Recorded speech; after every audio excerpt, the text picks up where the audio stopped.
শুভ দুপুর বন্ধুরা, চলো আজ আমার দুপুরের থালিতে কি আছে দেখে নিই।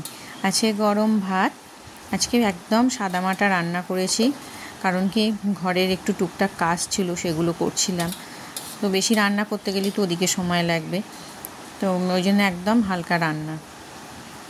তো আমি যেহেতু সব কিছু শেয়ার করি তোমাদের সাথে, তাই আজকে রান্নাটাও শেয়ার করলাম। তো দিয়ে দিলাম গরম ভাত, আছে নিম পাতা, কচি কচি নিম পাতা সেদিন বাজারে পেয়েছিলাম, নিয়ে এসেছিলাম। তো নিম পাতা ভাজা, আলু ভাতে দিয়ে মাখা। আর আছে মোচার ঘন্ট। এই মোচার ঘন্টটা খেতে আমার হাজব্যান্ডও খুব ভালোবাসে, ছেলে আমি সবাই খাই। তো ঘি দিয়ে খায়, খুব ভালোবাসে। তো ডাল নেয় না, এটা হলে পরে আমাদের ঘি দিয়েই হয়ে যায়। তো একটু ঘি নেবে ওরা।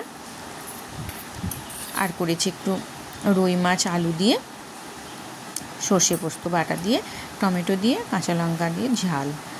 এই একদম খুব সিম্পল রান্না আজকে ছিল, বেশি কিছু আর সেরম করিনি।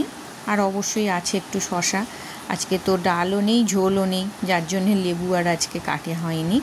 আর আমরা তো টকটা খুব কম খাই, খেয়ে সহ্য করতে পারি না, যার জন্য আমাদের প্রতিদিনের এই খাবারে টক থাকে না, খুব অকেশনালি হয়তো থাকে। আর আছে একটু জল।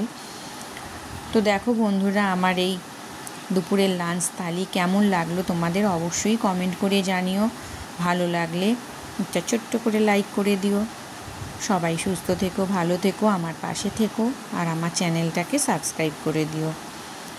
এরপর আসবো আরও একটা নতুন ভিডিও নিয়ে। ততক্ষণ সবাই তোমরা সুস্থ থেকো, ভালো থেকো। কেমন? টাটা।